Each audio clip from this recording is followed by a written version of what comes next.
Okay, I think we'll just proceed. Honorable Majority Leader, you can proceed. Thank you, Honorable Speaker. You know, the Honorable Jared Okello is fond of such interruptions, and I must commend you, Madam Speaker, because this is the way you should conduct business in the House. That when a member seeks to stand on a standing order, they must be able to say on what standing order. But I believe Honorable Jared Okello was here earlier when I used standing order number 42 to reorder business, and he was simply trying to copy me. But I would encourage you to copy me on constituency matters.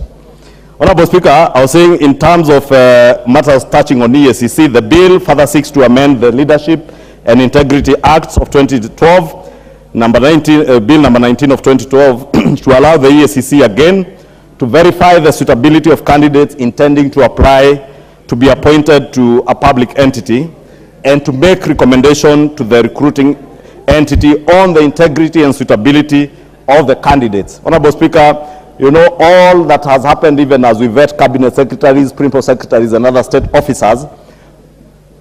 The institutions that are recruiting or vetting will ordinarily write to EACC, and they write back to you, telling you whether this person has any matters pending before EACC. But now, with this particular amendment, we are seeking to give EACC the powers to be able to make a recommendation on the suitability of candidates to be able to take up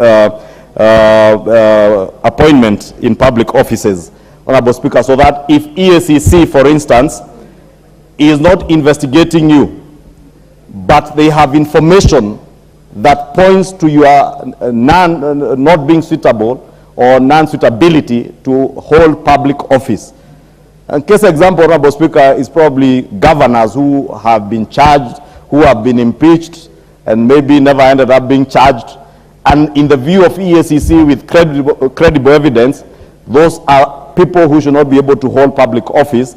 Then if they are applying for a job as a principal secretary or something, or any other public office, EACC should be able to look at your suitability, verify, and be able to make recommendation as to whether you are suitable to hold public office. It additionally proposes to allow the High Court, on application by any person, to declare the assumption of office by a state officer to be invalid for want of executing a commitment to the specific leadership and integrity code. Therefore, even if you have been appointed to public office and you are required to execute a specific commitment on the leadership and integrity code, and you have failed to do so, then any person can petition the High Court to have you be removed from office, or your assumption of office as a state officer be declared invalid. Honorable Speaker, the other matter touched on by this bill touches on the Merchant and Shipping Act of 2009, deleting Section 16, which restricts ship owners from providing several services in the maritime industry, including crewing agencies, pilotage, clearing and forwarding agencies, and port facility operator, among others.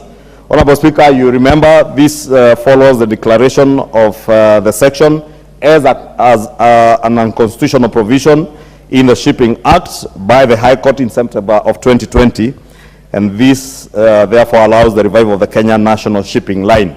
Therefore, that particular amendment is to align with the High Court declaration of that particular Section 16 as unconstitutional, because it barred ship owners from providing several services, and the courts did find that that particular provision was unconstitutional.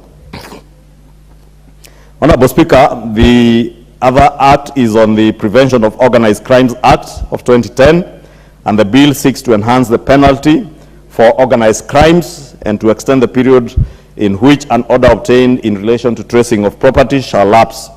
It also seeks to apply the term Inspector General in place of as the authorized officer in place of the term that is in the Act of Commission of Police, in line with the terminology that is now used under the current Constitution. And Honorable Speaker, members will appreciate the prevalence and danger exposed to our country on issues to do with organized crime. Not just organized crime in small scale, in our backyards, in our constituencies, where gangs are coming together and stealing from people, but also organized crimes of larger scale nature, touching on crimes, economic crimes.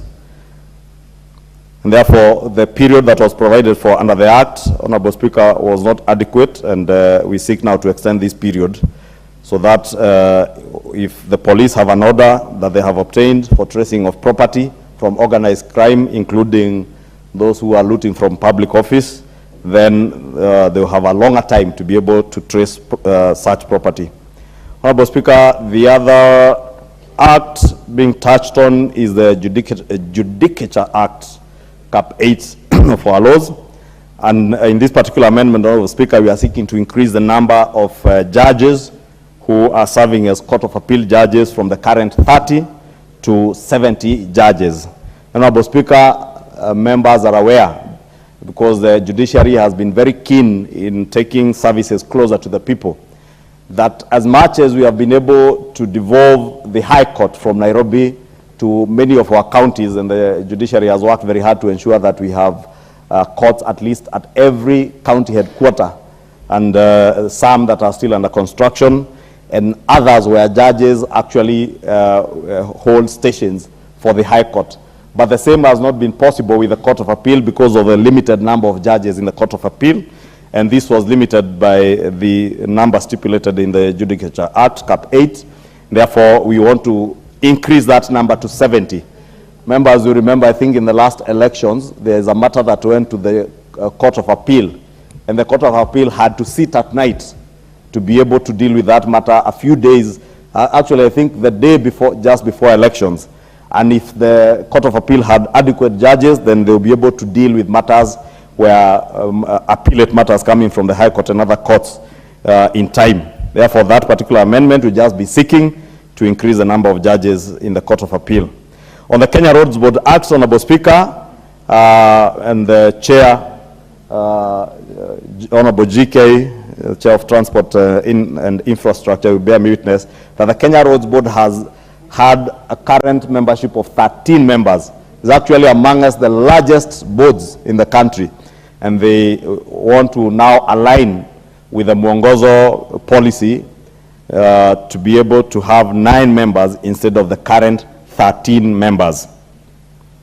Honorable Speaker, the last one is on the Bribery Act of 2016. And here we seek to include both private and public entities in the scope of the application of the Bribery Act. Because, Honorable Speaker, members will agree with me, and indeed Kenyans, that matters dealing with bribery or corruption are not just matters that touch on public offices and public officers. That indeed the key drivers of corruption, even in public entities, are private entities that are seeking opportunities of doing business with the government. Honorable Speaker, the laws, as they were, target only public entities and had excluded private entities. And now we want to bring to the purview of the Bribery Act the private entities, so that we indeed make the fight against corruption possible and easy for the Ethics and Anti-Corruption Commission and other investigative agencies to be able to deal lawfully with people who are engaging in bribery, whether you're in the private sector or in the public sector, Honorable Speaker. Honorable Speaker, with those very many remarks, the bill, as had been published, Honorable Speaker, had various other amendments, but you do recall last week in the communication made by the Speaker, we did drop a number of those provisions that we shall therefore not be considering in this bill. And those are just some of the matters in line with the Speaker's communication last week. And those many remarks, Honorable Speaker, I beg to move and request the Honorable Kangogo Bowen to second.